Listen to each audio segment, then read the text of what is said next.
I'll tell you, I love me some barbecue, especially barbecue ribs, but I have to admit, I don't know the first thing about cooking them, and I'm pretty intimidated by it.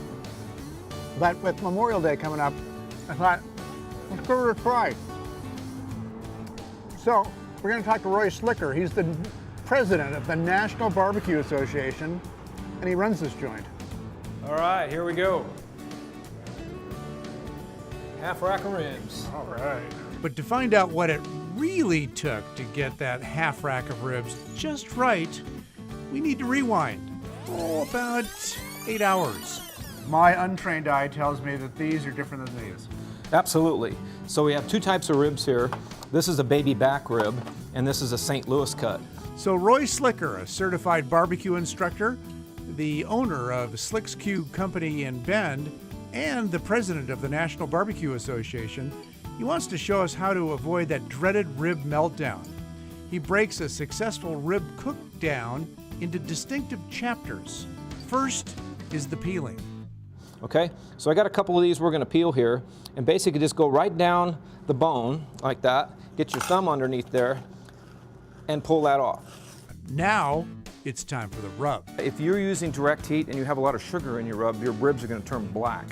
Okay? Pretty quickly, probably. Pretty quickly, yeah. Heat and sugar caramelizes, and you're going to have black ribs. You're not going to be able to get a lot of the flavor of the smoke or the rub, for that matter, into your ribs because the sugar is caramelized and sort of, crystallized.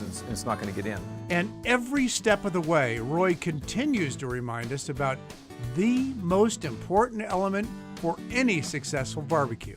The key to really good barbecue, as it is in the South and Texas, is maintaining a consistent temperature for a long period of time. I want to keep it in that window of 140 to 160 degrees for as long as I can, because that's when fat and collagen breaks down.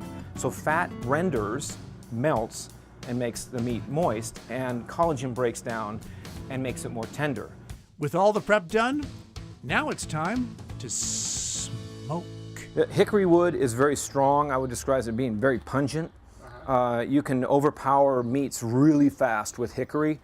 They use it a lot in Texas. This next wood is a pecan wood. I go to Louisiana and Mississippi to get my pecan wood. I like to say it's the journey, rather than I could probably have this wood delivered to me, but what's the fun in that, right?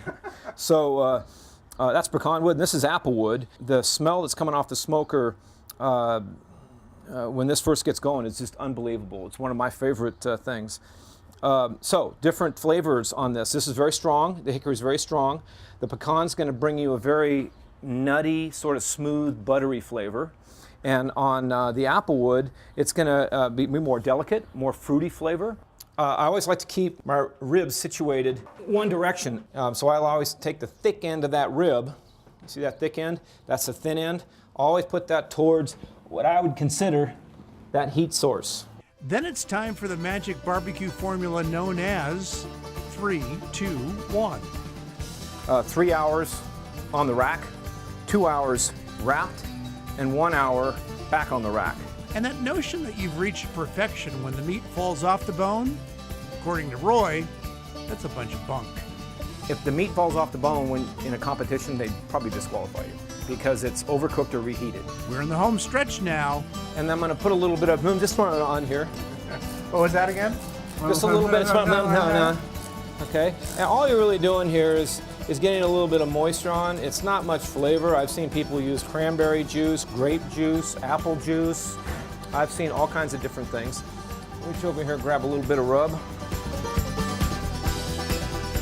All my pork, I have a particular flavor profile. So I'm going to cover these up. You'll see people cover with multiple layers of cellophane and all this kind of stuff and seal it up. You don't need to do that. It's just not required. Okay, I'm going to put these back in there, and I'm going to touch the magic pedal. Boom.